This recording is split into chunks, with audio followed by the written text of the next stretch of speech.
जय श्री कृष्ण। वसुदेवसुतं देवं कंसचाणूरमर्दनं देवकी परमानंदं कृष्णं वंदे जगद्गुरु। तो आज हम द्वादशोध्याय 12वां अध्याय है भक्ति योग। रिकॉर्ड नहीं करते हैं ना इसमें आज, लेकिन मैं अपनी तरफ से कर रहा हूँ तो लिंक तो बन जाएगी। मैं अपने दूसरे डिवाइस पे कर रहा हूँ। आज वो है नहीं ना होस्ट, इसलिए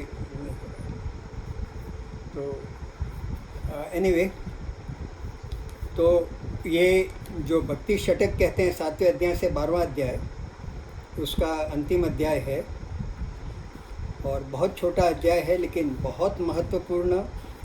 और मतलब 20 श्लोक में काफ़ी कुछ बातें कह दी हैं, तो इसको हम थोड़ा ध्यान से इसके ऊपर चर्चा करेंगे। तो ये अध्याय की शुरुआत अर्जुन के एक प्रश्न से होती है और वो प्रश्न करीब करीब हमारे सबका हो सकता है। तो अर्जुन उवाच, अर्जुन प्रश्न करते हैं, एवं सतत युक्ता ये भक्तास्त्वां पर्युपासते ये चाप्यक्षरम अव्यक्तम तेषां के योग वित्तमः। तो अर्जुन का ये प्रश्न है कि आपकी उपासना दो तरह से होती है। एक तो एवं सतत युक्ता, एक जो निरंतर आप में युक्त होकर आपसे जुड़े रहकर जो भक्त, यहाँ भक्त शब्द यूज़ किया है, मतलब आपके साकार रूप को। भक्त और भगवान, जब साकार रूप होता है तो भक्त और भगवान होते हैं। सगुण रूप, आपके साकार रूप को जो निरंतर आपके भाव से युक्त होकर आपकी उपासना करता है, आपको भजता है, एक इस तरह के भक्त हैं। और दूसरे जो भक्त हैं ये चपी अक्षरम अव्यक्तम, जो आपके अक्षर रूप को, जो अविनाशी और अव्यक्त रूप है, निराकार रूप है, ऐसे रूप को की जो उपासना करते हैं, इन दोनों में से योगविद तमाहा, मतलब योग को जानने वाले या आपको मतलब योग को जानने वाले जो ज्ञानी लोग हैं, उनमें से कौन उत्तम गिने जाते हैं, ऐसा अर्जुन का प्रश्न है। अब अर्जुन का प्रश्न, इसमें से कौन उपासना करने वाले उत्तम है, ये है, लेकिन उनका मतलब जो उद्देश्य है पूछने का ये है कि इसमें से कौन सी पद्धति ठीक है, कौन सी पद्धति से उपासना की जाए तो हम आपको पा सकते हैं। शायद इस प्रकार का अर्जुन का पूछने का है और भगवान भी जब जवाब देते हैं तो करीब उसी संदर्भ में देते हैं।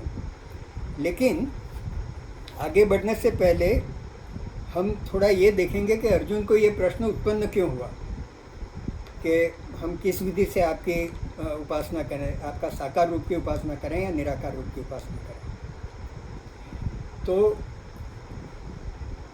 अगर हम देखें ग्लोबली, पूरे विश्व में, तो भगवान का जो रूप है, जो सर्वमान्य रूप है, वो निराकार रूप ही है। आप कोई भी धर्म ले लीजिए, क्रिश्चियनिटी लीजिए, इस्लाम लीजिए, या वन सिखिज़म या अपना कोई भी धर्म, तो भगवान का निराकार रूप गिना जाता है।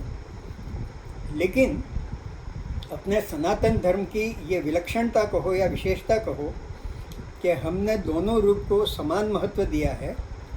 और निराकार रूप तो है ही, मूलतः ब्रह्म जो है, मूलतः भगवान का जो रूप है वो निराकार ही है, लेकिन हमने साकार को भी उतना ही महत्व दिया है। और वो इसलिए दिया है कि जिस निराकार ब्रह्म ने इतनी साकार ब्रह्मांड को बनाया है, पूरे विश्व को बनाया है, चराचर को बनाया है, इतना अद्वितीय संसार बनाया है, वो क्यों अपने आप को एक साकार रूप में लाकर भक्तों के बीच में नहीं आ सकते हैं। तो दूसरे धर्मों में देखो तो उन्होंने कभी भगवान को अवतारित होते हुए नहीं बताया है।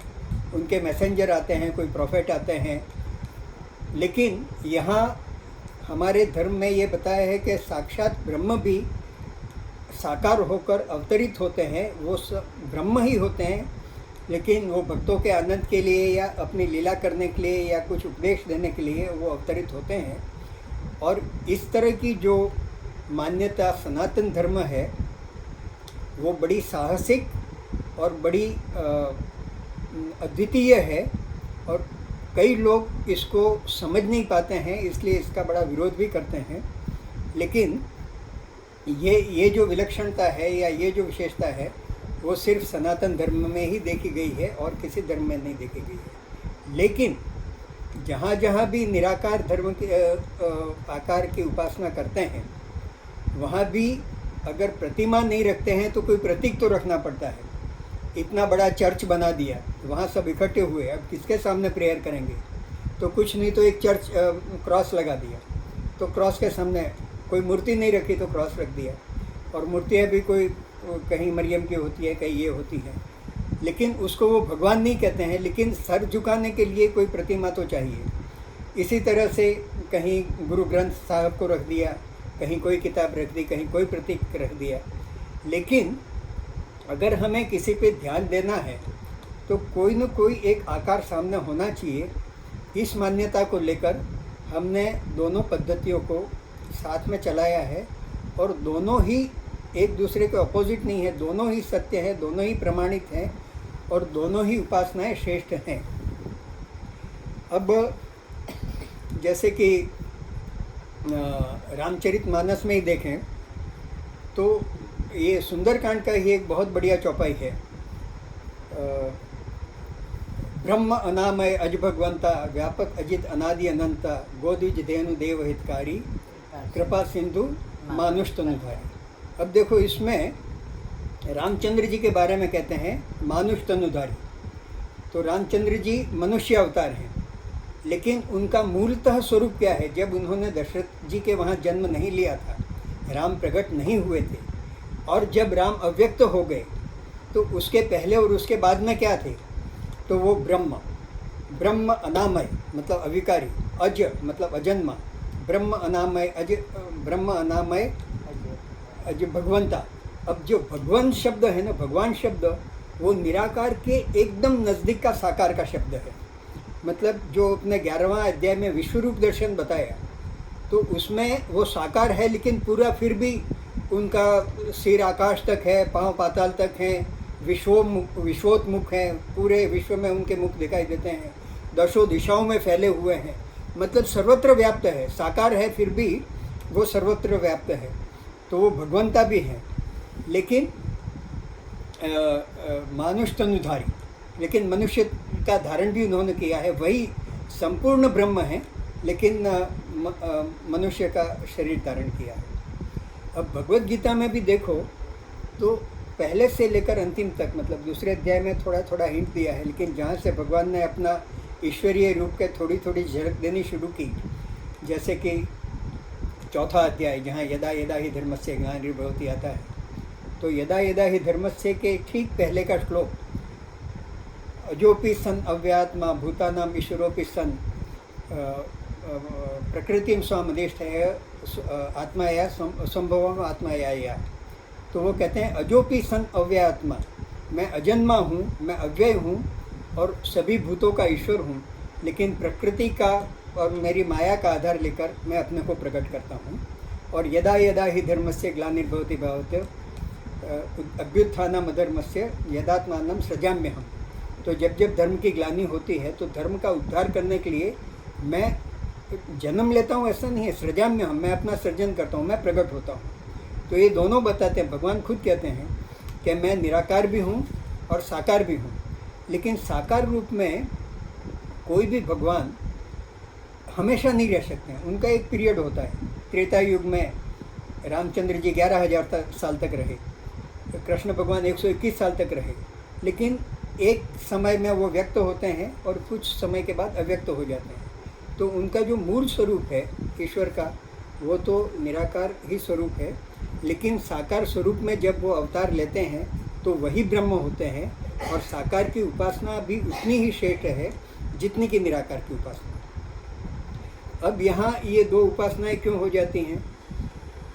क्योंकि साकार निराकार की उपासना करना वो ज्ञान मार्ग है। ज्ञान मार्ग में जो बहुत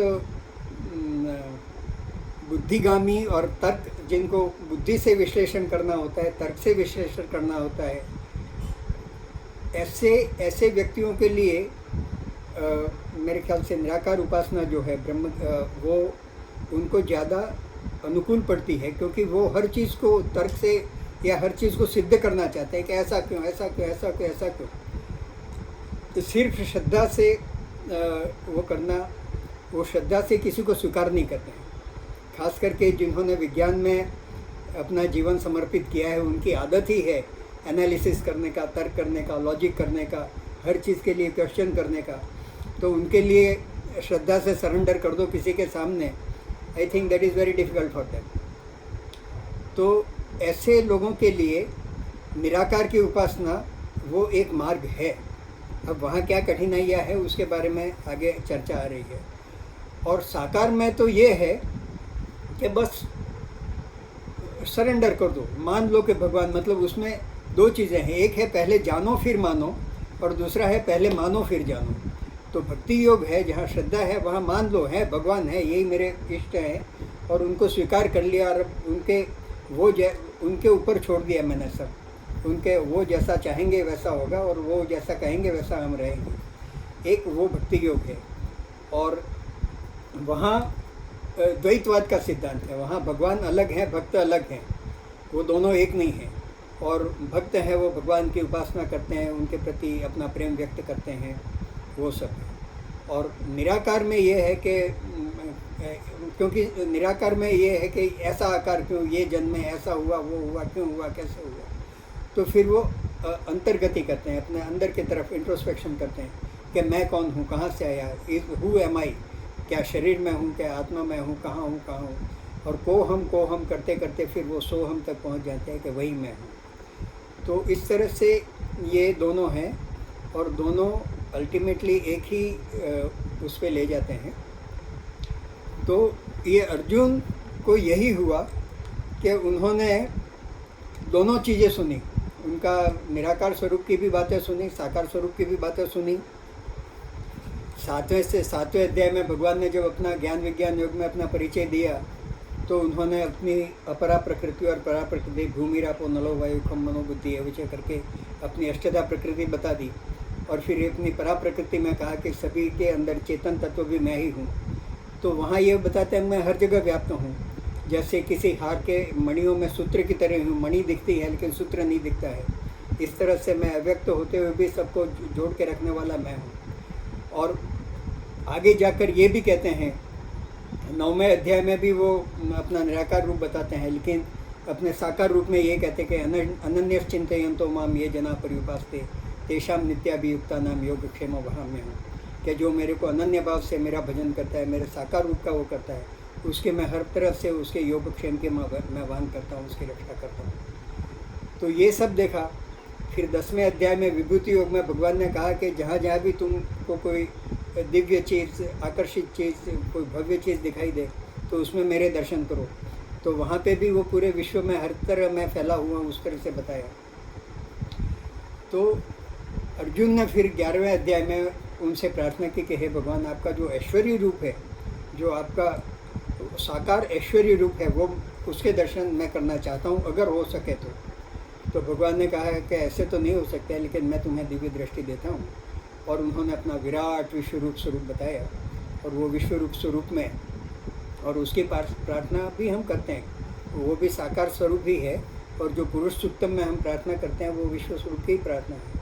तो आकाश तक उनका मुख है, विश्व तो मुख है, और चारों 10 दिशाओं में उनका वो फैला हुआ है। तो अर्जुन ने वो स्वरूप देखा, उनमें प्रार्थना की, गदगद हो गए, लेकिन थोड़े भयभीत भी हुए। उसके बाद अर्जुन ने प्रार्थना की कि हे प्रभु, आपका चतुर्भुज स्वरूप बताओ।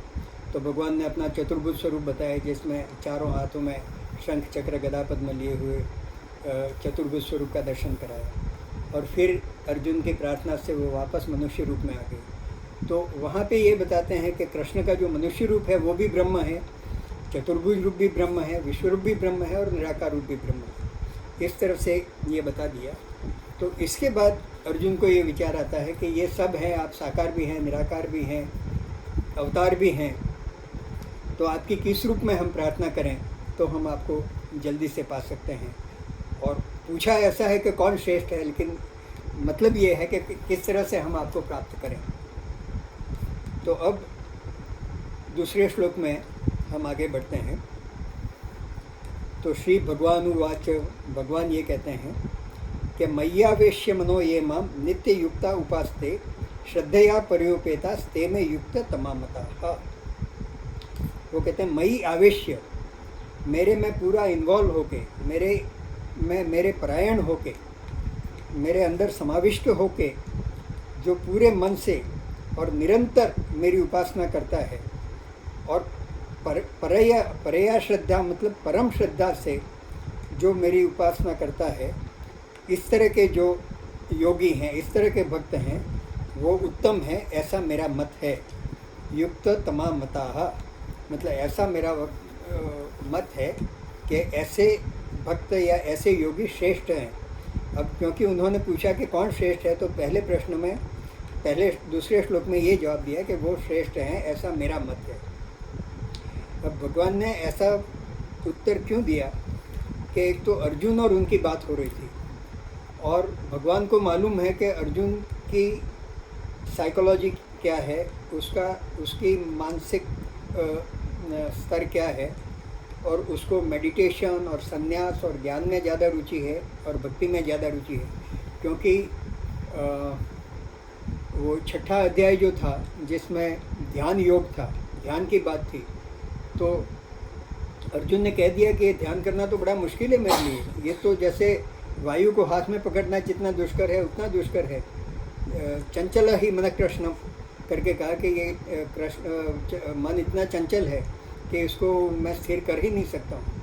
तो अर्जुन की रुचि और अर्जुन की इंद्रिय मतलब वो बहिर्गामी था, अंतर्गामी नहीं था उसका, वो क्षत्रिय था, राजकुमार था, तो वो बहिर्मुखी था।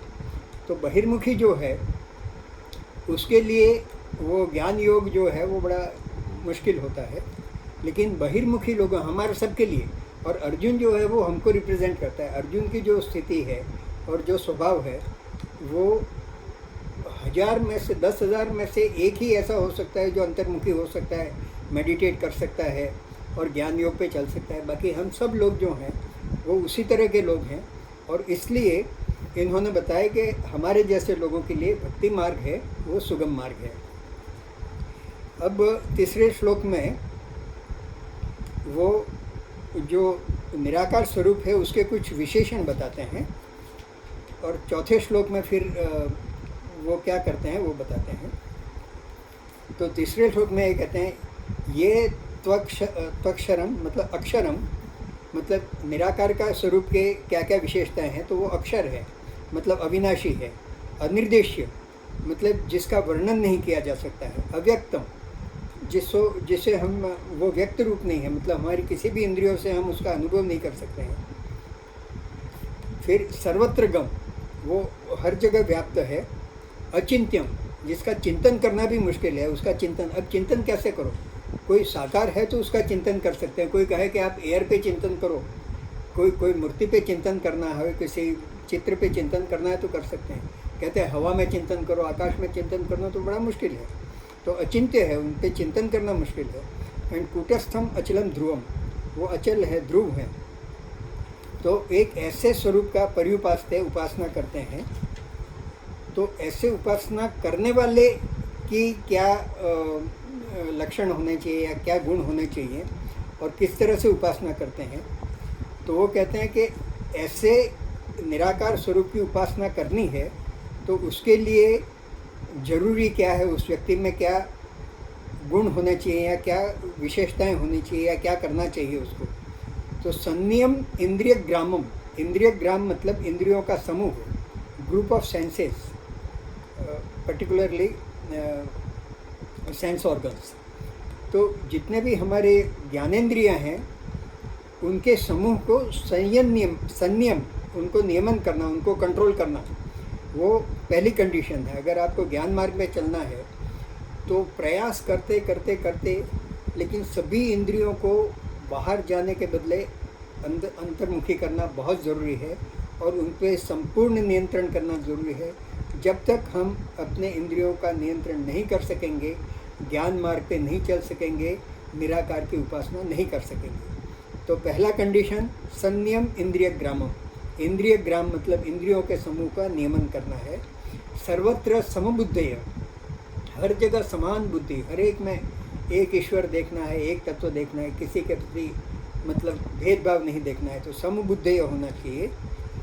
ते प्राप्नुवन्ति मामेव सर्वभूत, ये तीसरा गुण सर्वभूत हिते रता, उसके हृदय में ज्ञान योग में है, निराकार की उपासना करता है, लेकिन इतनी करुणा होनी चाहिए कि अगर वैसे तो वो उपासना ही करेगा, लेकिन रता मतलब अगर कहीं कुछ करता है तो वो सर्वभूत हिते रता, समस्त प्राणियों के हित के लिए वो रत रहेगा। उसके मन में हमेशा संपूर्ण प्राणियों का हित ही उसके दिमाग में रहेगा, उसके अलावा कुछ नहीं रहेगा। तो इस तरह का जो व्यक्ति है वो अगर मेरी निराकार उपासना में आगे बढ़ता है तो वो मेरे को ते प्राप्नुवन्ति मामेव, वो मेरे को ही प्राप्त होता है। तो आप निराकार की उपासना करो या साकार की उपासना करो, मेरे को ही प्राप्त होगे, ऐसा भगवान बता रहे हैं। लेकिन ये निराकार की उपासना में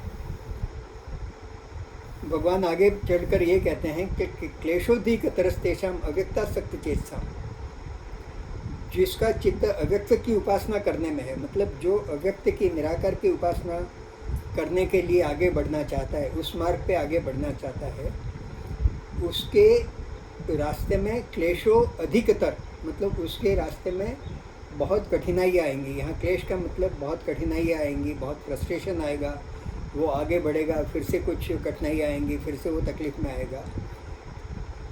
तो और अव्यक्ता ही गतिर दुखम देहवद्धिर वाप्यते, और ऐसा क्यों होता है तो उसके दो कारण बताए हैं। क्योंकि जिसको अभी भी अपना देहवद्धिर मतलब देहाभिमानी, ऐसा हिंदी मीनिंग बताया है यहाँ पे, तो देहाभिमानी मनुष्य को मतलब जिसका आइडेंटिफिकेशन अपने देह के साथ है, ऐसे व्यक्ति को ये निराकार की उपासना में बहुत कठिनाई पड़ती है।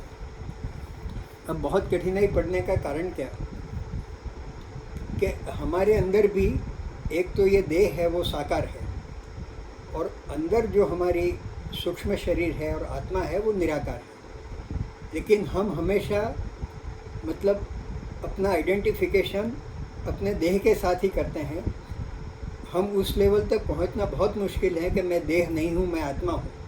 और जिस समय हम ये समझना शुरू कर दें कि I am not body, I am आत्मा, आई एम सोल, तो उस समय अपने आप इंद्रियों का संयम भी हो जाएगा, अपने आप समबुद्धि हो जाएगी, अपने आप सर्वभूते हितारता हो जाएगा। लेकिन उस स्थिति पे लाना बहुत बहुत डिफ़िकल्ट है। और जब तक हम अपना आइडेंटिफिकेशन आत्मा के साथ नहीं कर सकते हैं, हमारे अव्यक्त रूप को, हमारे निराकार रूप को, देखो एक्चुअली क्या है कि निराकार और साकार जो है ना, उसको समझने के लिए भगवान ने पूरी ऐसी व्यवस्था की है कि जो ब्रह्मांड में है वो पिंड में है, ऐसा कहा है। तो अब जैसे बताते हैं कि हमारा शरीर और ब्रह्मांड में क्या क्या सामंजस्य है या क्या क्या समानता है।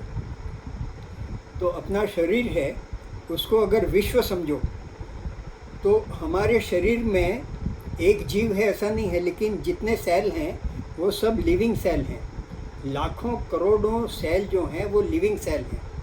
तो ये लाखों करोड़ों जीवों का एक विश्व बना हुआ है। ऐसा ये अगर हम अपने आप को विश्वरूप अवतार देखें तो जैसे विश्वरूप अवतार में भगवान के शरीर में करोड़ों जीव और समस्त ब्रह्मांड हैं, ऐसे हमारा ये शरीर है, उसमें जितने भी जीव हैं वो सब एक ब्रह्मांड के समान है। और इसमें हर रोज़ और हर मिनट हज़ारों जीव मरते हैं, हज़ारों जीव जन्म लेते हैं। जैसे विश्व में हज़ारों लाखों जीव जन्म लेते हैं और हज़ारों लाखों जीव मरते हैं। तो अगर भगवान का विश्वरूप का कंपेयर करना हो तो हमारे स्थूल शरीर से करो कि स्थूल शरीर है वो भगवान का विश्वरूप है। फिर जो सूक्ष्म स्वरूप है वो क्या है, तो सूक्ष्म स्वरूप है वो दिखता नहीं है, लेकिन that is the driving force और वो इसको चलाता है। तो उसका इक्विवेलेंट जो ब्रह्मांड में है, जिसने स्थूल विश्व को बनाया, वो ब्रह्मा जी हैं, या उसको हिरण्यगर्भ भी कहते हैं। तो हिरण्यगर्भ हैं वो, इसको व्यष्टि कहते हैं। मनुष्य मतलब एक इंडिविजुअल व्यक्ति को व्यष्टि कहते हैं और पूरे ब्रह्मांड को समष्टि कहते हैं। तो समष्टि का स्थूल स्वरूप है वो विश्व रूप है, समष्टि का सूक्ष्म स्वरूप है वो ब्रह्मा जी हैं, हिरण्यगर्भ हैं। फिर हमारा एक तीसरा स्वरूप है जो बीज स्वरूप कहते हैं, उसको कॉजल बॉडी कहते हैं या बीज कहते हैं, वो ईश्वर ईश तत्व जो महादेव जी कहते हैं वो है। और फिर आत्मा है वो परमात्मा है। तो आत्मा सर्वव्याप्त है, निराकार है, अक्षर है, अव्यक्त है, जो कुछ परमात्मा के लक्षण है, जो समुद्र का लक्षण है वही उसके एक बूंद में उसका एनालिसिस करो, केमिकल एनालिसिस करो तो वही आ जाएगा। तो अगर हम अपने आप को आत्मा के ऊपर, हमारी आत्मा के ऊपर हम ध्यान केंद्रित कर सकते हैं और हम अपने आप को आत्मा के साथ आइडेंटिफाई कर सकते हैं तो हमारे लिए परमात्मा के निराकार स्वरूप की उपासना करना आसान रहेगा। लेकिन वो हमारे जैसे साधारण व्यक्तियों के लिए, वो लाखों में एक व्यक्ति ऐसे होते हैं कि जो उस तरह से कर पाते हैं और इसलिए उनकी उपासना वो ठीक रहती है। इसलिए भगवान ने बताया है कि निराकार की उपासना करना बहुत कठिन है। अब साकार की उपासना करना क्यों आसान है? तो साकार में करना ये है कि एक तो हम जैसे देह की साथ आइडेंटिफाई करते हैं, इसलिए भगवान को भी देह के साथ आइडेंटिफाई करो, ये राम है या कृष्ण है, गणेश जी हैं, हनुमान जी हैं, तो देह से आइडेंटिफिकेशन, उनका भी देह से आइडेंटिफिकेशन हो गया। फिर हमको प्रेम करने की आदत है, संसार से तो प्रेम करते हैं, बच्चों से प्रेम करते हैं, भाई बहन से करते हैं, पिताजी को आदर देते हैं, सबसे प्रेम करते हैं, अपने मित्रों से प्रेम करते हैं। तो प्रेम करने की आदत है, वही प्रेम की आदत भक्ति में है। तो भक्ति का एक जो डेफिनेशन है वो है प्रेम, लव इज़ भक्ति, डिवोशन। तो जिसे तीव्र प्रेम और निष्काम प्रेम और बिना किसी आकांक्षा के किसी के साथ प्रेम करें, वो उसके लिए वो भक्ति समान है। तो उस तरह का प्रेम करने की भी हमको आदत है। हम निष्काम प्रेम अपने बच्चों के साथ कर सकते हैं, अपने परिवार वालों के साथ कर सकते हैं। तो वो हम जो संसार के साथ करते हैं उसको थोड़ा एक दिशा बदलने की ज़रूरत है और हम भक्ति में चढ़ सकते हैं। तो ये जो अब तक हमने प्रेम हमारे परिवार के साथ किया, उसी प्रेम को अब, लेकिन वो हम देखते तो हैं कि ये रामचंद्र जी तो कृष्ण भगवान अभी तो है नहीं, मूर्ति है। तो मूर्ति में उनको कैसे देखना, तो एक तो ये है कि मूर्ति देखते हुए भी, उनका मनुष्य अवतार या मूर्ति देखते हुए भी वो ब्रह्म है, अनामय है, सृष्टि के कर्ता धर्ता है, वो भाव होना चाहिए।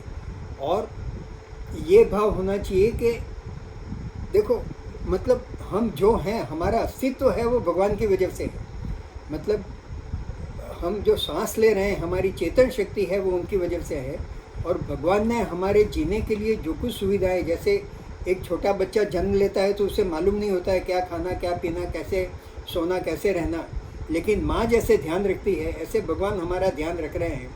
लेकिन उनके निराकार स्वरूप को हम उपासना नहीं कर सकते हैं। इसलिए हे भगवान, आप अगर, और आपके विशाल स्वरूप को भी हम उपासना नहीं कर सकते हैं। इसलिए एक छोटी सी मूर्ति बना के हमने आपके घर में रखा है, लेकिन उस मूर्ति में हम आपका विराट स्वरूप देख रहे हैं, आपका ब्रह्म स्वरूप देख रहे हैं, आपका करुणा स्वरूप देख रहे हैं, और उसके प्रति प्रेम करो। तो इस तरह की भावना, इस तरह की प्रतीति अगर जब होती है तो हम भक्ति मार्ग में आगे बढ़ सकते हैं।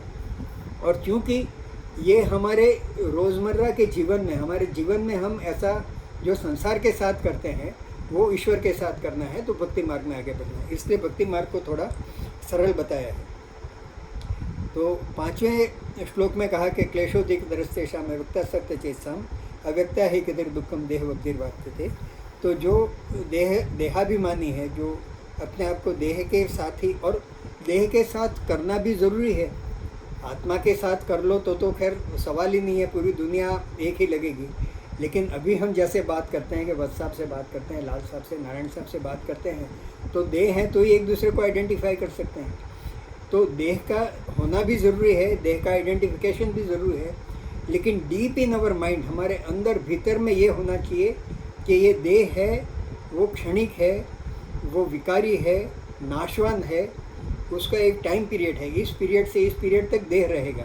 लेकिन जो इटर्नल है, जो अविनाशी तत्व है, वो आत्मा है। और उसी तरह से जब हम भगवान का साकार रूप देखते हैं तब भी उनके अविनाशी तत्वों को ध्यान में रखकर अगर हम देखेंगे तो हम उनके प्रति प्रेम और भक्ति कर पाएंगे।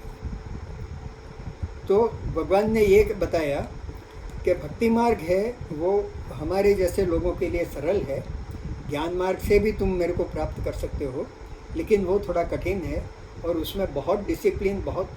और दूसरा क्या है कि ज्ञान मार्ग में आगे बढ़ने के लिए बहुत प्री रिक्विजिट कंडीशन है, बहुत चाहिए। तुम्हारी मन शुद्धि चाहिए, चित्त शुद्धि चाहिए, इंद्रियों का निग्रह चाहिए, ये सब करना बहुत डिफ़िकल्ट है।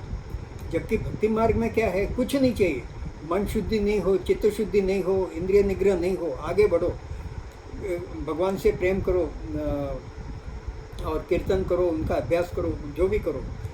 तो भगवान कहते हैं कि तुमको शुद्ध हो के मेरे पास नहीं आना है, जैसे जैसे तुम आगे बढ़ोगे वैसे मैं तुमको शुद्ध करता जाऊँ।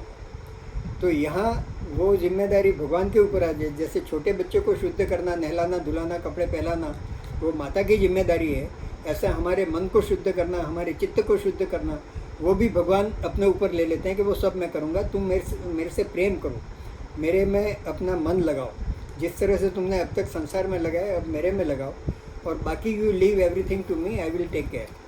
तुम्हारा मन कैसे शुद्ध होता है, कैसे चित्त होता है। और तीसरी बात कि ज्ञान में क्या है कि ज्ञान मार्ग में ज्ञानी जब विश्लेषण करता है, तर्क करता है, तो बुद्धि का उपयोग करता है और उसकी वजह से उसका अहंकार बना रहता है।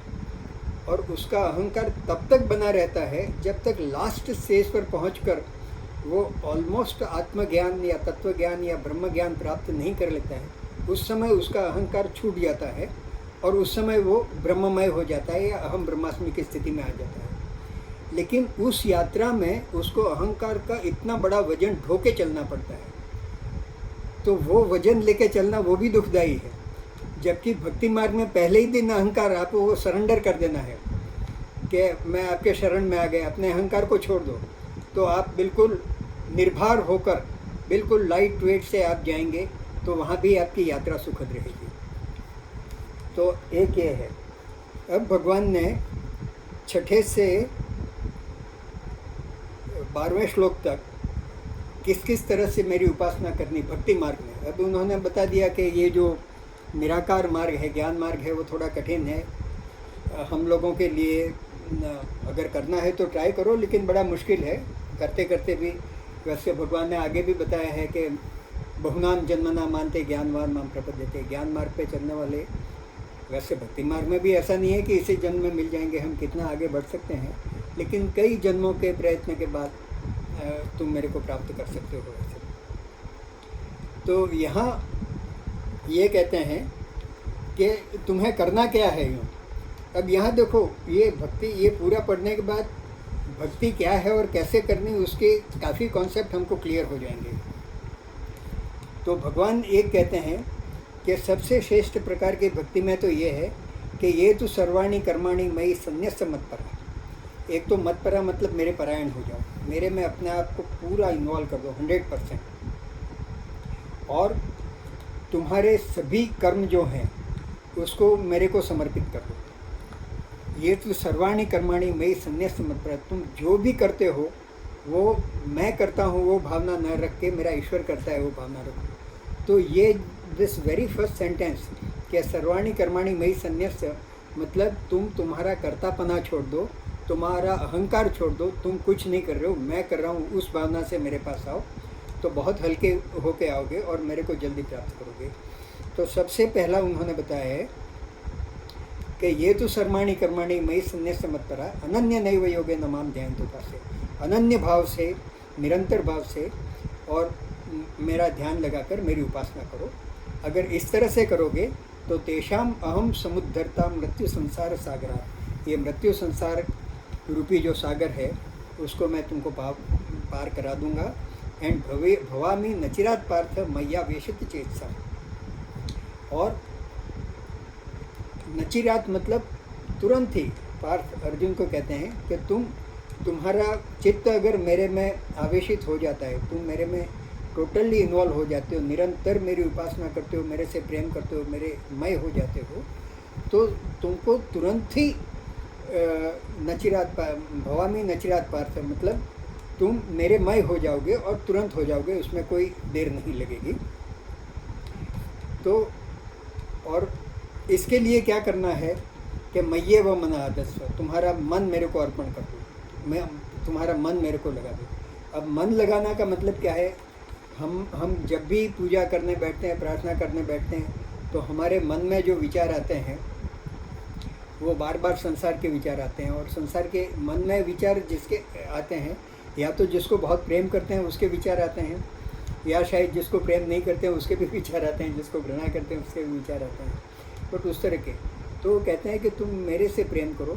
और जैसे रावण ने कहा था कि मैं प्रेम नहीं कर सकता हूँ तो दुश्मनी करता हूँ, तो दुश्मनी करके भी वो भगवान के हमेशा विचार आते थे। तो उसके मन में हमेशा राम के ही विचार आते थे, या तो प्रेम की वजह से आते थे या तो द्वेष की वजह से आते थे। लेकिन यहाँ वो नहीं करना है, हमें प्रेम करके भगवान में मन लगाना है। तो मय्ये व मन आदस्व मयि बुद्धि निवेश है। बुद्धि निवेश मेरे में करने का मतलब है कि अपना लॉजिक छोड़ दो, तर्क छोड़ दो कि ऐसा क्यों, ऐसा करने से क्या होगा, मिलेगा कि नहीं मिलेगा, क्या होगा क्या नहीं होगा। तुम्हारी बुद्धि छोड़ दो नहीं, लेकिन बुद्धि से स्ट्रॉन्ग कन्विक्शन के साथ, दृढ़ता के साथ ये श्रद्धा रखो कि भगवान है, और अगर मैं भगवान की भक्ति करूँगा तो भगवान मेरे को प्राप्त होंगे और मैं भगवान को प्राप्त कर पाऊँगा। इस तरह की परम श्रद्धा रखना मतलब कि भगवान में बुद्धि का निवेश करना है, अपनी बुद्धि को वहाँ इन्वेस्ट करना है और किसी जगह नहीं करना है। तो मयि बुद्धि निवेशे है निवशस्य सी मय्ये व अत ऊर्ध्वं से। तो अगर इस तरह से तुम करोगे तो निवसिष्यसि, यहाँ निवससि से मय्ये मतलब तुम मेरे में ही निवास करोगे। अत ऊर्ध्वं संशय, इसमें कोई शंका की बात नहीं है, मेरे में ही निवास करोगे। यहाँ एक तरह का ऐसा एक संकेत मिलता है कि धीरे धीरे, मतलब जब तुम ऐसा करोगे तो तुम मेरे विश्वरूप दर्शन के प्रति, मेरा जो विश्वरूप है जिसे पुरुष सूक्त में भी बताया गया है, उसकी तुम उपासना करोगे। तुमको हर जगह हरिव्यापक सर्वत्र समाना ऐसा दिखेगा। और ऐसा होगा तो वो विश्वरूप में, जैसे ये कई चित्रों में बताते हैं कि अर्जुन बाहर बैठे हैं और विश्वरूप में वो दर्शन कर रहे हैं, लेकिन वहाँ उनको द्रोण दिखते हैं, भीष्म दिखते हैं, कौरव दिखते हैं, पांडव दिखते हैं, पूरा विश्व दिखता है। तो अर्जुन वो विश्व से कैसे अलग हो सकते हैं? Arjun is also inside the विश्वरूप। एक्चुअली वो चित्रकार को ये बताना चाहिए कि उनके नाखून में या पाँव के पास कहीं अर्जुन बैठा हुआ प्रणाम कर रहा है, लेकिन ये तो चित्रकार की कल्पना है। तो आप विश्वरूप दर्शन की, जब विश्वरूप की उपासना करते हैं तो आप you are part of the God, भगवान के अंदर ही होते हैं। तो जैसे मैंने बताया कि वो एग्जाम्पल अगर हमको समझना है तो हमारा शरीर अगर हम विश्वरूप देखें तो हमारा रोम रोम है, वो अगर एक जीव है या एक मनुष्य है तो वो उसमें ही बैठा हुआ है और भगवान का ही एक अंग है। तो उस तरह से, लेकिन हमें वो भावना करनी पड़ेगी और उस तरह से भगवान की उपासना करनी पड़ेगी। तो निवशिष्यसि मय्ये अत ऊर्ध्वं संशय। लेकिन अब भगवान कहते हैं कि इस तरह का करना भी बहुत मुश्किल है, बहुत मुश्किल है। हमारे जैसे लोगों के लिए ये संभव नहीं है। इतना ध्यान देना, इतना मन लगाना, इतनी बुद्धि लगाना, नॉट डिफ़िकल्ट। वो ऐसे लोग की कैटेगरी में, जैसे मीरा, मतलब सतयुग के और वो भक्त प्रहलाद, ध्रुव वगैरह तो ले लो, लेकिन कलयुग में भी अगर देखें तो जैसे मीराबाई हैं या चैतन्य महाप्रभु हैं या गुरु नानक हैं या शिरडी साईं बाबा है, जो कुछ भी है, तो ऐसे गिने चुने लोग हैं जो इस स्थिति से भगवान की उपासना कर सकते हैं। वो हमारे लिए संभव नहीं है। तो कहता है कोई बात नहीं संभव है तो नेक्स्ट स्टेप। तो नेक्स्ट स्टेप में ये कहते हैं कि नाइन्थ श्लोक में आते हैं कि अथ चित्तम समाधातुम न शक्नोषि मयि स्थिरम। अगर तुम्हारा चित्त मेरे में स्थिर करना वो संभव नहीं है, अथ चित्तम समाधातुम न शक्नोषि, वो संभव नहीं है स्थिर करना। तो अभ्यास योग है न तो मामिच्छाप्तुम धनंजय। तो अभ्यास योग से मामिच्छाप्तुम मतलब मेरे को प्राप्त करने की इच्छा से अभ्यास योग करो। धनंजय को कहते हैं कि हम माम इच्छाप्तुम, मेरी उसमें ध्येय तो ये होना चाहिए कि मैं जो भी करूँगा लेकिन मुझे ईश्वर प्राप्ति चाहिए। तो मेरी इच्छा करके अब ध्यान योग जो है वो जो हम अभी जो कर रहे हैं वो ध्यान योग है। ईश्वर के कीर्तन करना, ईश्वर की पूजा उपासना करना, ईश्वर की चर्चा करना, ईश्वर के गुणगान करना, अपने अलग बैठ के। और तो उसमें क्या है कि उसमें जितनी देर अभी हम 2 घंटे बैठे हैं तो 2 घंटे हमारा ध्यान लगेगा। उसमें 2 घंटे में भी कभी ध्यान, कभी किसी का फ़ोन आ गया तो कोई कुछ हो गया, किसी को कुछ काम हुआ तो कुछ हो गया, तो हमारा चित्त पूरी तरह से नहीं लग पाता है।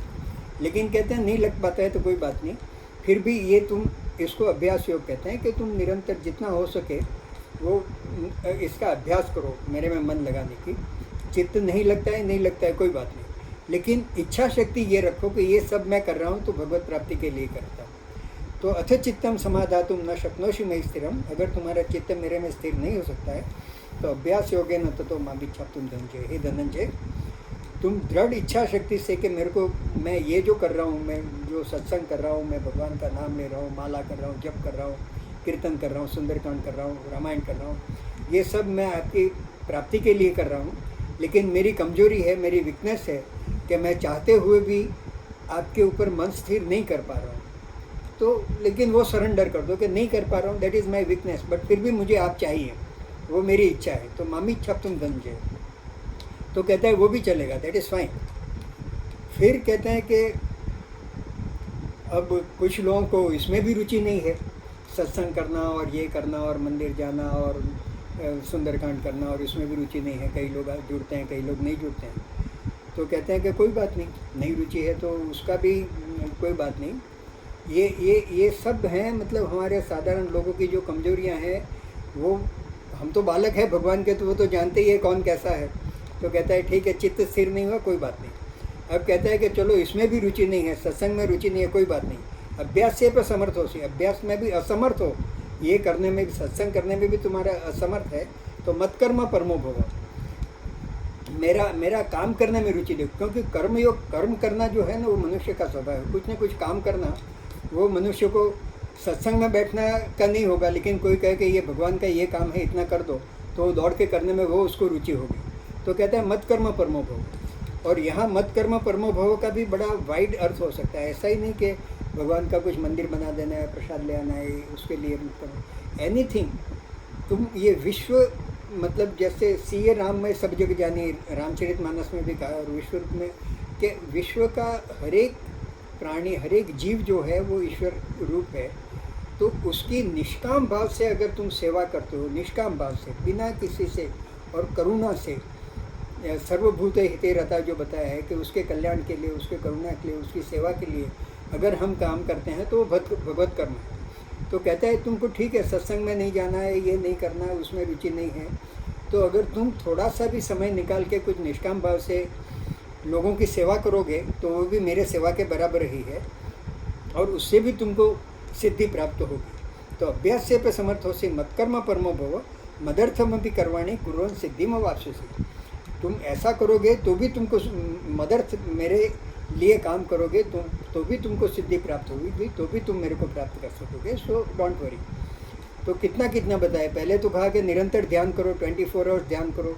फिर कहते हैं अगर चित्त स्थिर नहीं होता है तो अभ्यास योग करो, सत्संग में रुचि नहीं है तो मेरे कर्म करो, मत कर्म परमो भव। अब कहते हैं कि निष्काम कर्म भी करने की, कहते हैं कि निष्काम कर्म तो कैसे करें, हम तो संसारी लोग हैं, परिवार लेके बैठे हैं, बाल बच्चे हैं, छोटे हैं, शादी करानी है, ये करानी है। तो निष्काम कर्म तो अभी तो नहीं कर सकते हैं, जब सेटल हो जाएंगे तो करेंगे, लेकिन अभी तो सकाम भाव से ही हम तो करेंगे। हम जो करेंगे उसका फल हमको मिलना चाहिए, और सेवा करने के लिए भी अभी टाइम नहीं है हमारे पास। तो कहते हैं कोई बात नहीं, दैट इज़ ऑल्सो अलाउड। तो कहते हैं अथैपदप्य शक्तोसी कर्तुम मद्योगमाश्रित, अगर वो भी अशक्य है, अशक्य मतलब असंभव है, तुम वो निष्काम भाव से सेवा करना भी तुम नहीं कर सकते हो because of what ever reason, तो मदयोग में आश्रित, मतलब एटलीस्ट मत करो वो, लेकिन मेरे योग में आश्रित हो, मतलब एक मेरे से जुड़ने की इच्छा तो रखो कि नहीं भगवान तू है, लेकिन मैं मेरी परिस्थितिवश या मेरी कमजोरी के कारण या किसी भी कारण, और अभी मेरी परिस्थितियाँ ऐसी नहीं है कि मैं दौड़ के निष्काम सेवा कर सकूं, मेरे को सकाम कर्म ही करना पड़ेगा, मेरे को अपने परिवार का इसके लिए उसके लिए सबके लिए काम करना पड़ेगा। तो लेकिन तू भगवान मेरा ध्यान रखना, मतलब भगवान के साथ योग तो रखना पड़ेगा। तो फिर क्या कहते हैं कि सर्व कर्म फल त्यागम ततः कुरु यथात्मना। तो सकाम भाव से काम करो तो कोई बात नहीं, कर्म करो, सकाम करो, कर्म फल मिलेगा, लेकिन कर्म फल का त्याग करो। त्याग करो का मतलब ये है कि आपने मेहनत की, मेहनत का परिणाम आपको जो भी मिला, प्रमोशन मिला या कुछ धंधे में फ़ायदा हुआ या कुछ उपार्जन हुआ, कुछ तो जो भी मिल गया आपको, तो उसको कर्मफल त्याग मतलब भगवान को पहले अर्पण करो कि हे भगवान, ये जो कुछ भी मेरे को मिल रहा है वो आपकी वजह से। इसलिए लिखा है मदयोग आश्रित, कि मेरे में श्रद्धा तो रखनी पड़ेगी, सकाम करो और कहो कि ये जो मिला है मेरे को, आज मेरा नया घर बन गया है या नई गाड़ी आई है, जो कुछ भी आया है वो सब मैं आपको अर्पण करता हूँ और प्रसाद के रूप में मैं स्वीकार भी कर लेता हूँ। और ये आपकी ग्रेस की वजह से, मेरी मेहनत तो है, लेकिन लोग इतनी मेहनत करते हैं तो भी सफलता नहीं मिलती है, कई जगह मेहनत कर कर के टूट पड़ते हैं तो भी असफल होते हैं। तो ये जो कुछ भी मेरे को मिल रहा है वो सब आपकी दया है, it is grace of God, आपकी कृपा है, आपके प्रसाद के रूप में मैं स्वीकार करता हूँ। तो ये करने से क्या होगा कि सफलता तो स्वीकार करोगे ही, अहंकार नहीं आएगा, लेकिन असफलता भी मिली और उसको भी भगवान के प्रसाद के रूप में वो सफल कर लिया, प्रसाद के रूप में ग्रहण कर लिया, तो जो फ्रस्ट्रेशन होता है, जो अशांति होती है, जो उद्वेग हो जाता है कि ऐसा क्यों हुआ, मैंने तो इतनी मेहनत की, मेरे को परिणाम नहीं मिला, ऐसा है, दुनिया खराब है, हर जगह भ्रष्टाचार है, वो जो मन डिस्टर्ब हो जाता है, अशांति होती है, वो अशांति नहीं होगी। तो लास्ट उपाय भगवान ने ये बताया है कि अगर तुमको सकाम कर काम करना है तो भी करो, लेकिन ये करो कि तुमको जो मिल रहा है उसका उपयोग करो, उपभोग करो, उसको एंजॉय करो, लेकिन उसको भगवान का प्रसाद समझ के करो, तो भी वो मेरी भक्ति ही है और उससे भी तुमको शांति मिलेगी। अब यहाँ जो 12वां श्लोक है वो थोड़ा कंपैरिजन करते हैं कि श्रेयो ही ज्ञान अभ्यासा, जो हमने बताया ना कि अभ्यास योग में हम ये जो चर्चा करते हैं, सत्कर्म करते हैं, मतलब पूजा उपासना करते हैं, भगवान की आराधना करते हैं, तो उसको अभ्यास योग कहते हैं। उस अभ्यास योग में भगवान श्रेयो ही ज्ञान अभ्यासा, ज्ञान है वो अभ्यास से श्रेय है वो कहते हैं। उसका कारण ये है कि कुछ लोग एकदम मैकेनिकली पूजा करते हैं, मैकेनिकली, और ये मानते हैं बस ऐसा कर लिया, मतलब मंदिर चले गए, हाथ जोड़ लिया, बाहर निकल गए, और मतलब भगवान क्या है, क्या तत्व हैं उनका, क्या मतलब ब्रह्म स्वरूप क्या है, भगवान के क्या लक्षण हैं, कैसे भक्ति करना, उसके बारे में कुछ मालूम नहीं होता। तो उसकी वजह से क्या होता है कि कई तरह की गलत ग्रंथियां हम जोड़ लेते हैं और अंधविश्वास से जुड़ जाते हैं, और कई तरह के डर घुस जाते हैं भगवान में। कई बार क्या होता है कि भगवान की पूजा हम रोज़ करते हैं, एक आध दिन पूजा नहीं होगी तो आज पूजा नहीं होगी तो भगवान नाराज़ हो जाएंगे। अरे भगवान क्यों नाराज़ होंगे? भगवान तो हमारे तुमेव माता पिता तुमेव। हम रोज़ अगर माता पिता की सेवा करते हैं, एक दिन किसी कारण से परिस्थितिवश नहीं हो पाई, तो माता पिता भी समझेंगे कि बेटे को आज कुछ काम था, ऑफिस का काम था, जल्दी जाना था तो नहीं कर पाया, तो नाराज़ थोड़ी होंगे। On the contrary he will accommodate you. तो इस तरह से जैसे एक छोटा सा एक किस्सा मैंने सुना था कि एक व्यक्ति ऑफिस जाते समय रोज़, मतलब उसके घर के पास से मंदिर आता, तो स्कूटर से जाते समय वो स्कूटर पे रुक के भगवान को पूजा करके आगे बढ़े। एक दिन घर से निकलते निकलते देर हो गई और उसका बॉस बड़ा वो था, स्ट्रिक्ट था, अगर देर से आए तो फायरिंग होगी। अब वो दुविधा में क्या करूँ, यहाँ भगवान की पूजा करूँ तो वहाँ फायरिंग मिलेगी और नहीं करूँ तो मेरा नुकसान हो जाए, भगवान नाराज़ हो जाएंगे। उसका ये था कि भगवान नाराज़ हो जाएंगे, ये ज़्यादा डर थी। तो वो, लेकिन उसको बॉस का डर ज़्यादा लगा, भगवान का तो कहता है बाद में सोच लेंगे। तो निकल गए आगे जाते जाते भी उसको हुआ कि यार पीछे लौट जाऊँ, कुछ गड़बड़ है। तो कहते नहीं, पीछे नहीं लौट सकता हूँ। तो कहता है ऐसा करता हूँ, हे भगवान आज बचा लेना, मैं कल 11 रुपये और नारियल चढ़ा दूँगा। ठीक है, आगे गया तो सिग्नल आ गया, वहाँ 2 मिनट रुकना पड़ा। कहता है इतने से तो अच्छा है मैं 2 मिनट भगवान का वो कर लेता तो वहाँ भी बच जाता है। खैर ऐसा करके ऑफिस पहुँचा। ऑफिस पहुंचा तो उस दिन बॉस छुट्टी पे, तो खुश हो गया वो तो।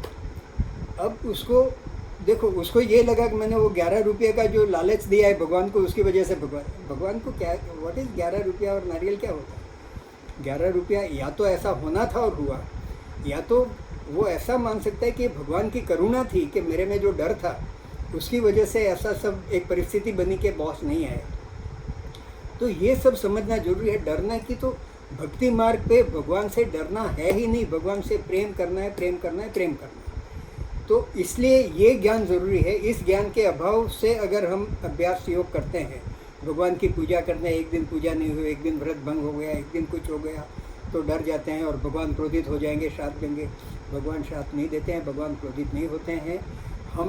हम हमारे जो गुण अवगुण हैं वो सब भगवान में देखते हैं, वो हमारी अज्ञानता है। तो इसलिए यहाँ कहा है कि श्रेयो ही ज्ञान अभ्यासा, कि हम जो करते हैं उसका थोड़ा ज्ञान होना चाहिए। तो ज्ञान होना ज़रूरी है, इसलिए वो अभ्यास योग से ज्ञान योग श्रेष्ठ है। लेकिन ज्ञानपूर्ण अभ्यास तो अच्छा है ही। अब ज्ञानाध्यानम विशिष्यते, अब कहते हैं कि ज्ञान जो है, अब जैसे हम चर्चा कर रहे हैं, तो एक तो ये है कि पुस्तक पढ़ ली, उसको समझ लिया, बात कर ली, और ऐसा करना चाहिए, ऐसा करना चाहिए, भगवान को ऐसे प्राप्त करना चाहिए, साकार ऐसा करना चाहिए, भक्ति ऐसे करनी चाहिए, वो ज्ञान है। लेकिन वो पुस्तकीय, जैसे बुकिश नॉलेज कहते हैं ना, पोथी पंडित, वो ज्ञान है। तो खाली पढ़ के चर्चा करना इज़ नॉट सफिशेंट। उसका चिंतन मनन करना, ध्यान करना, उसके ऊपर एक्सपेरिमेंट करके देखना कि ऐसा कहा है तो चलो करके देखते हैं क्या होता है। और ये एक्चुअली हम लोग तो ऐसे ही चर्चा, लेकिन जहाँ कई अच्छे अच्छे आश्रम हैं और जहाँ विद्वान गुरु हैं, वहाँ जो लोग जाते हैं इस तरह का अभ्यास करने, वो इस तरह के वर्कशॉप कंडक्ट करते हैं कि चलो आज हम है टोटल सरेंडर कर लेंगे, आज किसी यात्रा पे निकलते हैं, ना हमको कैसे जाना है उसकी कोई प्लानिंग करनी है, वहाँ जाके कहाँ रहना है उसकी प्लानिंग नहीं करनी है, कौन खाना खिलाएगा उसकी प्लानिंग नहीं, निकल जाते हैं, देखते हैं क्या होता है। भगवान आगे, दुख होता है तो भी भगवान का प्रसाद, सुख होता है तो भी भगवान का प्रसाद। और इस तरह से करते करते वो हमारी श्रद्धा को दृढ़ बनाते हैं। तो ऐसे एक्सपेरिमेंट भी कभी कभी कर सकते हैं। तो श्रेयो ही ज्ञान अभ्यासात् ज्ञानात् ध्यानं विशिष्यते, ध्यानात् कर्म फल त्यागस् त्यागात् शान्तिरन्तम्। अब जो अंतिम उपाय जो बताया था भगवान ने, अंतिम श्रेणी, क्या तेरे से मत कर्म भी सकाम निष्काम कर्म भी नहीं हो सके तो सकाम कर्म कर, लेकिन कर्म फल त्याग कर।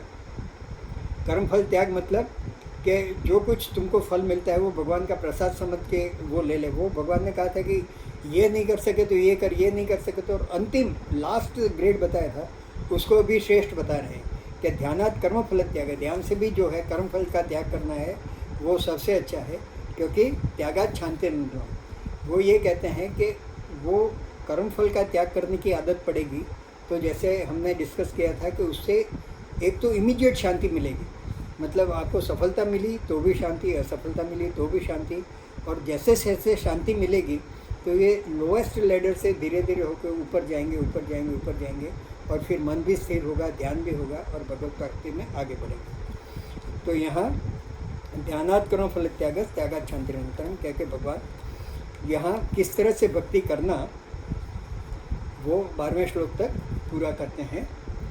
अभी 13 से 20 तक के जो श्लोक हैं उसमें ये कहते हैं कि मेरे को किस तरह के भक्त प्रिय हैं। अब भक्त प्रिय हैं का मतलब क्या है कि भक्त मतलब भक्ति करना मतलब प्रेम करना। अब प्रेम में ये होता है कि अगर मैं आपको प्रेम करता हूँ या मैं आपसे ज़्यादा वो करता हूँ, आपको रेस्पेक्ट करता हूँ, प्रेम करता हूँ, जो भी करता हूँ, तो मुझे आपकी पसंद का ध्यान रखना है या मेरी पसंद का ध्यान रखना है। If I am offering something तो मैं ये सोचूंगा कि त्यागी जी को क्या पसंद है या नारायण साहब को क्या पसंद है, उस तरह का मैं आपको दूं, या जो मेरे को पसंद है, जो मैं चाहता हूँ ऐसा करूँ। तो भगवान ये कहते हैं कि अगर मेरे को मुझे जो पसंद है ऐसा जो करता है, ऐसा भक्त मेरे को प्रिय है। तो भगवान यहाँ ये करीब अबाउट 35 वर्च्यूज़ बताए हैं, लेकिन कुछ चीज़ें रिपीट हो रही हैं तो करीब 28-30 जैसे वर्च्यूज़ होंगे। तो बताते हैं कि एक भक्त में मेरे मतलब आई लव गॉड तो कहते हैं हम, लेकिन भगवान कहें कि I love you too, you are my darling, तुम मेरे प्रिय हो। तो अगर भगवान का डार्लिंग बनना है, भगवान का प्रिय बनना है, तो आप में क्या क्या होना चाहिए? तो कहते हैं अद्वेष्टा सर्वभूतानां, सबसे पहला कि सभी सर्वभूत मतलब सभी प्राणियों के प्रति अद्वेष्टा, द्वेष नहीं होना चाहिए, नो जेलेसी, कोई भी प्रकार का और नहीं होना चाहिए। मतलब द्वेष होने से सामने वाले को तो नुकसान नहीं होगा, नुकसान हमको ही ज़्यादा होगा, हमारा दिमाग खराब होगा।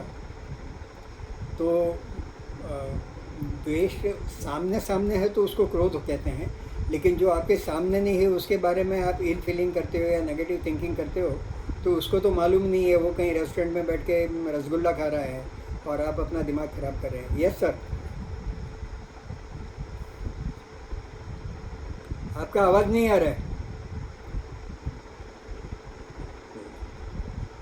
ये इंटरनेट पे मैं एक गीता साथ में पढ़ रहा था, हाँ, उसमें ये श्लोक में पहले लिखा है अर्जुन उवाच। तो ये अर्जुन थोड़ी बोल रहे, तो भगवान बोल रहे हैं। नहीं नहीं नहीं नहीं नहीं, ये आपकी गलत है। बीच में आपने ये जो है ना, आपका गलत है। बीच में भी आप एक बार अर्जुन उवाच भगवान उवाच बोल गए थे।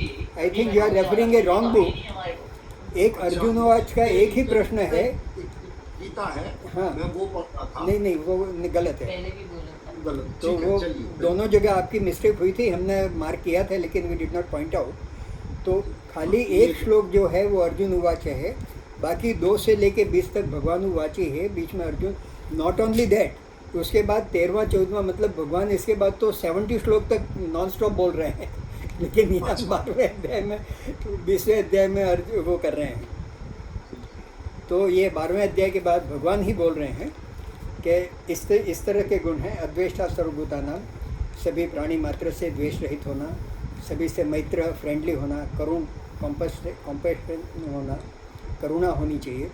और करुणा और दया में फ़र्क ये है कि दया में हम खाली बैठे बैठे वो करते हैं, यार कितना ऐसा है, बड़ा दया आ रही है। लेकिन करुणा में ये है कि दया द्रवित होकर आपको एक्ट करना है कि उसके पास जाके उसका दुख को कैसे कम कर सकें। अगर वो जाके हम करते हैं तो उसको करुणा कहते हैं। और दया है वो खाली विचारों में होता है। तो करुणा होनी चाहिए। निर्ममो हो, निर्ममो मतलब नॉन पॉसेसिव, मतलब हर चीज़ में ये मेरा, मैं उसको शेयर नहीं करूँगा, ये नहीं करूँगा, इस तरह का पॉसेसिव नेचर नहीं होना चाहिए। निर्ममो, निरहंकार, अहंकार नहीं होना चाहिए। सम दुख सुख क्षमी, सुख और दुख में सम होना चाहिए। दुख आ जाए तो बहुत व्यथित नहीं होना चाहिए, और सुख में आए तो बहुत उछलना नहीं चाहिए। और क्षमी, क्षमावान होना चाहिए, फॉरगिव।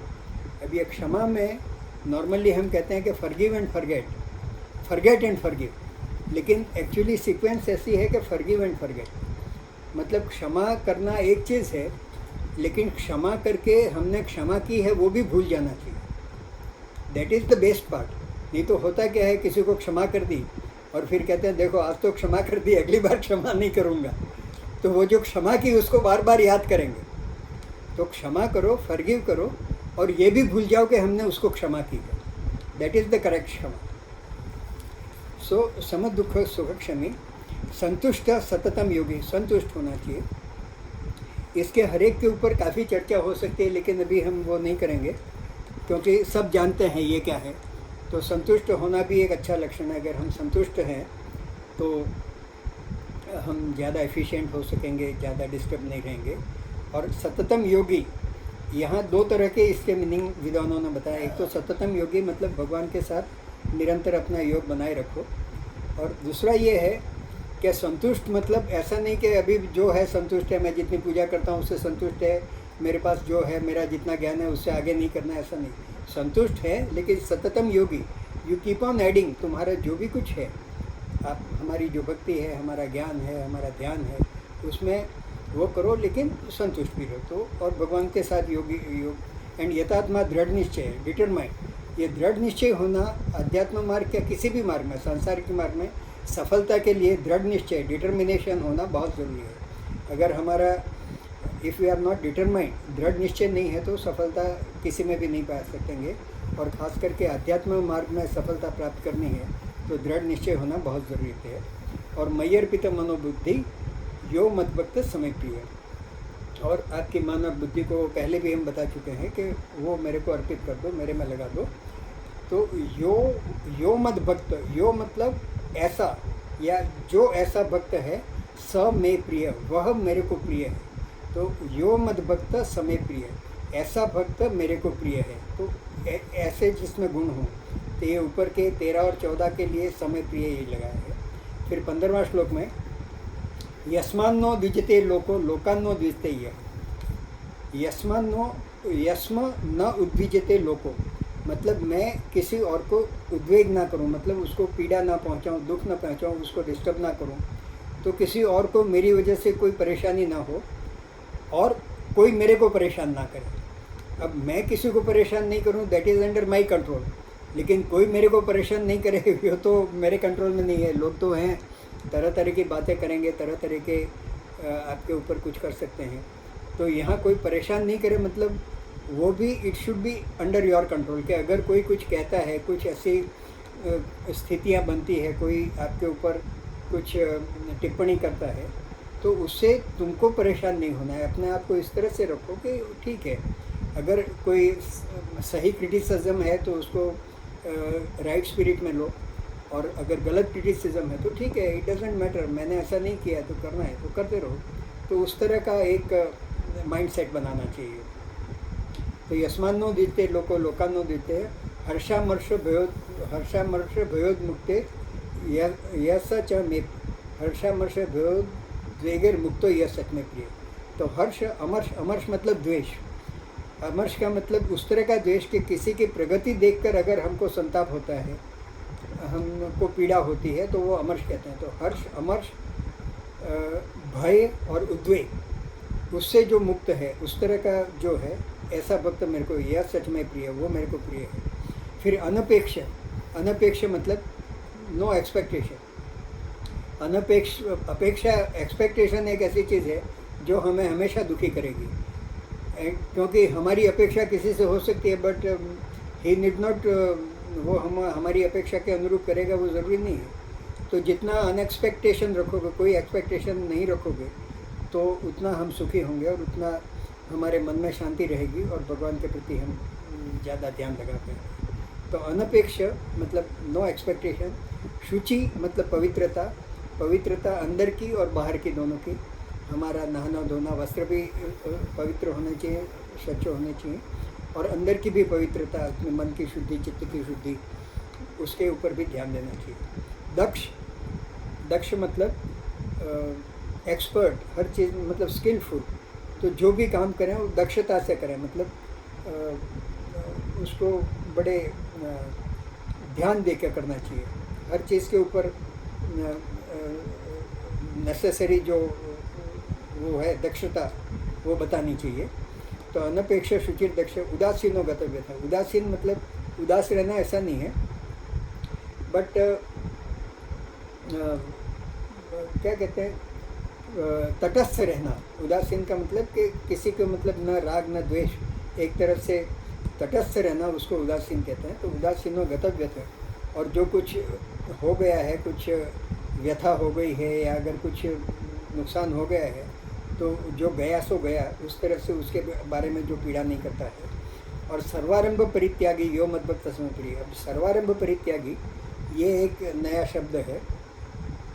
तो यहाँ कहने का मतलब यह है कि ऐसी कोई चीज़ को जो हमें मतलब निष्काम कर्म जितना करना हो उतना करते रहो दिन भर आप, क्योंकि निष्काम कर्म भी भगवान की सेवा है।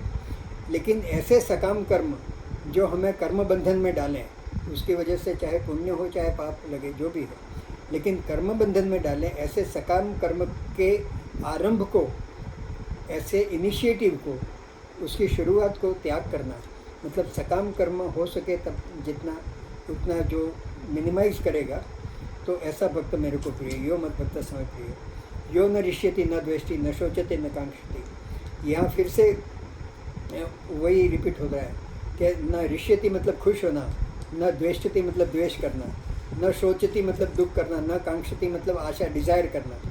तो जो नहीं शोक करता है, न डिज़ायर करता है, न खुश होता है, न द्वेष करता है, और शुभाशुभ परित्यागी भक्ति मान्य समय प्रिय। और शुभाशुभ का परित्याग करना मतलब कि शुभ और अशुभ का मतलब ये होता है कि पाप और पुण्य का परित्याग करना। तो पाप का तो परित्याग करना चाहिए, पुण्य का परित्याग इसलिए करना चाहिए कि पुण्य भी एक बंधन है। पाप तो बंधन आपको लाएगा ही, लेकिन बहुत पुण्य करके भी अगर आप स्वर्ग में भी चले गए तो स्वर्ग से भी वापस मनुष्य लोक में आना पड़ेगा। तो अगर एक लोहे का बंधन है तो एक सोने का बंधन है, लेकिन बंधन तो है ही। इसलिए पाप और पुण्य दोनों का परित्याग करना, और वो परित्याग तभी हो सकता है जब आप कर्ता से अकर्ता बन जाओ, मतलब कर्ता भाव अगर समर्पित कर दो भगवान में, कृष्णार्पण कर दो, तो शुभाशुभ परित्यागी हो जाता है। तो इस तरह का भक्त जो है वो मेरे को प्रिय है। फिर समशत्रु च मित्रे च, जो शत्रु और मित्रता में, शत्रु और मित्र में समान भाव से देखे, तथा मानापमानियो, मान और अपमान में भी जो सम रहे, उसको मतलब कोई मान दे रहा है, अपमान दे रहा है, तो उसमें उसको कोई फर्क नहीं पड़े। और शीतोष्ण सुख दुखेशु, सुख दुख में भी समान रहे। और संग विवर्जित, संग मतलब अटैचमेंट, आसक्ति, अनासक्त रहे संसार से, और जितना अनासक्त रहे, ऐसे जो भक्त हैं वो मेरे को प्रिय हैं। फिर तुल्य निंदा स्तुतिर्मौनी, तुल्य निंदा स्तुति, निंदा और स्तुति, निंदा मतलब कोई आपकी क्रिटिसाइज करता है, स्तुति मतलब कोई आपकी अप्रिशिएट करता है या आपकी प्रशंसा करता है, तो उसमें तुल्य रहना मतलब समान रहना। तो तुल्य निंदा स्तुति और मौनी, जितना हो सके उतना कम बोलना, मौन रहना। एंड संतुष्ट हो ये न किंचित, वो आगे जैसे संतुष्ट आया वो इसमें रिपीट हो रहा है कि हर परिस्थिति में संतुष्ट रहना। अनिकेत स्थिरमति, अनिकेत का मतलब कि जिस मतलब ग्रह त्याग जैसा, घर नहीं होना, लेकिन यहाँ पे भक्त के लिए ये ज़रूरी नहीं है, बट किसी भी घर में या किसी भी उसमें अटैचमेंट के नहीं, मैं तो इसके अलावा रह ही नहीं सकता हूँ और मेरे को तो यही चाहिए वो चाहिए, उस तरह का अटैचमेंट अपने घर के प्रति भी नहीं होना चाहिए। और स्थिरमति, जिसकी मति स्थिर हो भक्ति में, और ख़ास करके भक्ति में भगवान में जिसकी मति स्थिर हो, इस तरह के जो भक्त हैं वो मेरे को प्रिय हैं। और जो अंतिम श्लोक है, ये तो धर्मामृतमिदम, ये जो अभी जो ये 12वां अध्याय है वो धर्म का अमृत है, वो मैंने तुमको बताया। ये तो धर्मामृतमिदम यथोक्तम, उक्त मतलब बताया, और यथा मतलब जैसा बताए, यथा उक्तम जैसा बताया, उस तरह से पर्युपास्ते, उस तरह से अगर तुम मेरी भक्ति करोगे तो श्रद्धाना मत परमा, और श्रद्धा भाव से करके मेरे परायण होके करोगे तो भक्तास्ते, तिव, तिव के पहले जो अवसर्ग आता है वो ऐस जैसा, उसका उच्चारण अ होता है, तो अतीव में प्रिय, ऐसे भक्त मेरे को बहुत प्रिय हैं। तो ऐसे भक्त मतलब जो ऊपर बताए मैंने जितनी भी बातें बताई, यथोक्तम मतलब जो बताया उस तरह का भक्ति भाव और उस तरह के जो गुण अपने आप में डेवलप करेगा, इस तरह के भक्त। तो यहाँ भगवान ने यहाँ कहीं पे भी ये नहीं कहा है कि तुमको ऐसा तिलक लगाना चाहिए, ऐसे कपड़े पहनने चाहिए, ऐसा ये करना चाहिए, ऐसा वो करना चाहिए, इतना प्रसाद चढ़ाना चाहिए। जो कुछ भी मतलब हम अपने भाव से करते हैं साकार रूप के लिए वो अलग बात है, लेकिन भगवान ने बताया कि इसी तरह से तुम भक्ति करो, और मतलब अल्टीमेटली तो निरंतर करो, लेकिन ये नहीं कर सको तो ये करो, ये नहीं कर सको तो ये करो। और अल्टीमेटली ये कहा है कि इतने इस तरह के जो गुण हैं, अब ये सभी के सभी शायद संभव नहीं हो, तो जितने हो सके तो हम भक्ति मार्ग में कितने आगे बढ़े हैं, तो उसके लिए अगर हमको अपना मार्किंग करना हो तो ये जो दिए हैं कि इतने ये प्रश्न हैं, अद्वेष्टा सर्वभूता नाम, इसमें 10 में से कितने मार्क्स आते हैं, मित्रता, करुणा कितनी है, कितने, यू कैन सेल्फ असेसमेंट इस तरह से कर सकते हो, इस तरह से भगवान ने कहा है। तो ये तो धर्मामृतमिदम यथोक्तम परिपास्ते श्रद्धाना मत परमा भक्तास्ते तीव में प्रिय, वो मेरे को अति प्रिय हैं। ओम तत्सदिति श्रीमद्भगवद्गीतासु उपनिषत्सु ब्रह्म विद्यायां योगशास्त्रे श्री कृष्णार्जुन संवादे भक्ति योगो नामक द्वादश अध्याय। हरि ओम तत्सत्।